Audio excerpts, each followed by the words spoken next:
because they care about the long term, especially for empty programs or the programs that are based on long term, not just a normal employment. So for these, they will care so much about long term. That's why they will ask more why questions.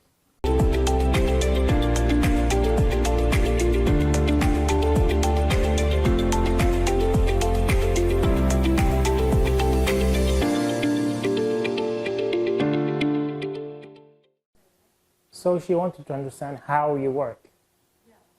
Okay, so this is the how. Can you give me any why? Did she ask you any why you do this, why you do that? For example, in the case study, when you give an answer, did she ask you why you give this answer? The reason?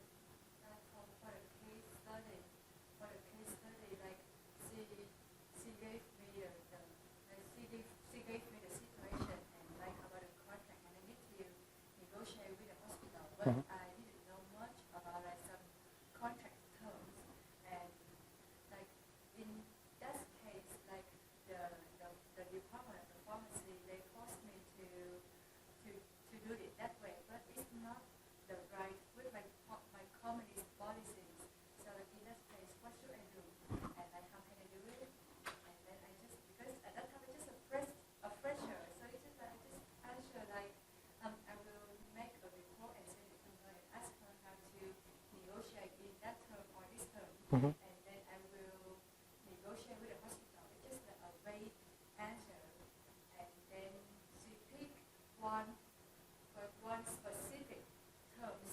It's just a general one. People can understand easily. And she gave me the way. And then I need to show how to negotiate with the hospital. Because like there are three recruiter in the room, so like just that there was a volunteer who was ready to be a department of pharmacy. So, okay, in your opinion, why did she ask you these questions? Because it's just that it's about our job. So like she has to ask me that question, and she has to give me that situation, and to measure how can I handle it. Even though that I'm a fresher and I didn't know much about the contract term, but she wanted me to know how to receive the information and how to ask order. So she wanted to see how you think, the way you are thinking. Exactly. Exactly. I feel like the most benefit to my company. So it's how you think structurally. It's called structural thinking.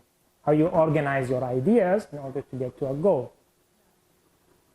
All these questions that you focus on are all how. I just want you to give me one example of why. I think that's for the one question, like as for the recruiter, they never ask us. They do, but they don't say it why directly. Yeah, they don't. But they will not ask you why you did this. No, they will ask another question in order to understand the reason. Why means the reason. So can you give me an example of a question? Anyone can give me any case in their mind?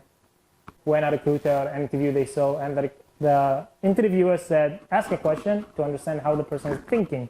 Not about structural thinking, but the reasoning. Have you been in such situation before?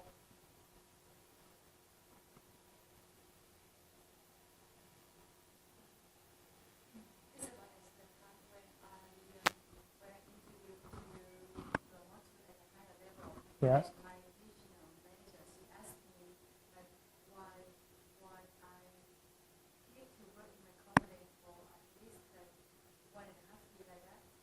Uh-huh. She asked me that question, but at that time just like I just told about what I get from the company and what I want at that position. So Okay. but like I remember at that time she asked me why I want to continue to work and like why I want to be at a higher level. Okay. Actually, what you're saying is quite correct. So usually the why question, it increases the more you go up. So the higher you get, the how becomes normal. So if you don't have skill, you'll never be a marketing director, for example. If you get to a director level in any company, any kind of position, you already have the skill. But why should I choose this director and not the other one? It becomes to the reasoning behind the person, the motivation. So you cannot get motivation from how. I know how you think, how motivated are you is the why. I need to understand why you are motivated to know how much you are motivated. That is one. And also the why is why you are working for the company. Is it for the money? So if it's for the money, for example, you mentioned it's for the benefit. Okay? If I was a recruiter, I'm not sure why she rejected, but if I was a recruiter, what I would say, I would reject for one reason. If that means if another company give you better benefit, you'll leave. Right? Put yourself in her shoes. If you tell me about the money, it's all about the money, then I'm like, okay, what if another company came and gave you more money? You will leave me and go to another company. So that's not a good reason for the recruiter. So this is the why I'm talking about. Of course, in entry level, usually it's not as clear or they don't care about it much because you don't have it yet. But the more you go up, but some companies, especially big companies, they will ask it. They will care about motivation more than anything else because they care about the long term, especially for empty programs or the programs that are based on long term, not just a normal employment. So for these, they will care so much about long term. That's why they will ask more why questions. It depends. We talked earlier is you need to know the type of the recruitment.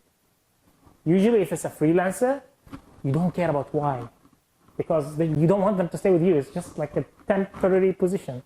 For a contract, maybe a little bit.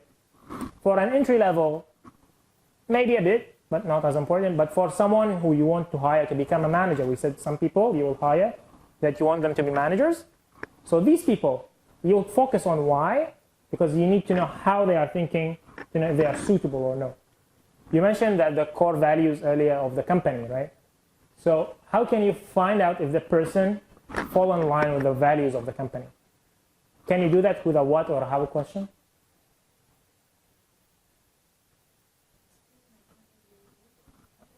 You said that there are values of a company, right? So each company, they have their values, mission, vision.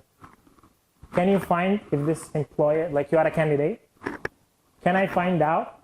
How can I find out if you follow these things? If these things you are in line, your ideas are in line with these values. How can I find out this? I will ask you why you are applying. If you are applying for the money. If you tell me, okay, if you tell me I want to apply for this company because it has currently it has a very good system. But the company, for example, you know Agoda, right? Agoda, they focus too much about change. They want to constantly improve. So if I am a recruiter at Agoda and you tell me that you like the process now, I will reject you. Because I want someone who's willing to change, keep changing. So I need to understand your ideology, your thinking. Ideology means the way that you think. I cannot usually you can with how and what, you can with random questions, but it's more difficult than understanding the reasoning. When I understand the reason, I can understand your values. If I understand your values, I can compare them to the company values, the position values. Actually, there are more than the values of the company. Some very big companies, they have departmental values and organizational value. So they have the general value, but for example, the marketing, they focus more on customer success and customer orientation. And some companies, they have challenge facing, like they want you to love challenge. If they see that you are applying for the job because it's clear career path, for some companies that is perfect because that means you'll stay for a long time.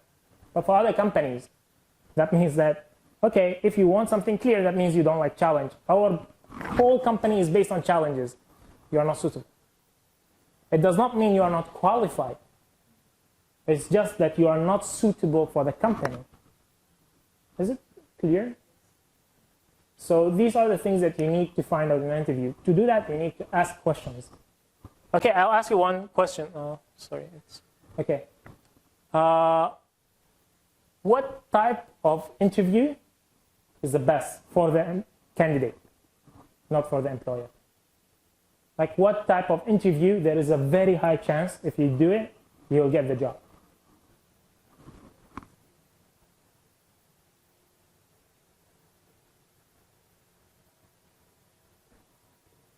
Let me ask in another way. Who controls any conversation? If two people are talking, who's controlling the conversation? Why? How? He's the one you are, yes, asking the questions. So what will happen if you ask questions instead as a candidate?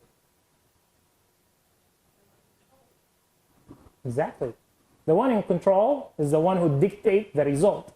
So if you are in control of the interview, but you are the candidate, you can make the interviewer accept you by asking them questions, and instead of letting them ask you questions. I have one of my friends, he works in P&G. You guys know P&G, Procter & Gamble. He used to be the regional marketing director for the Middle East. So like he's really good at his job. One time he told me the best people I've ever interviewed, it was not an interview, it was a discussion. Like we are discussing what's happening.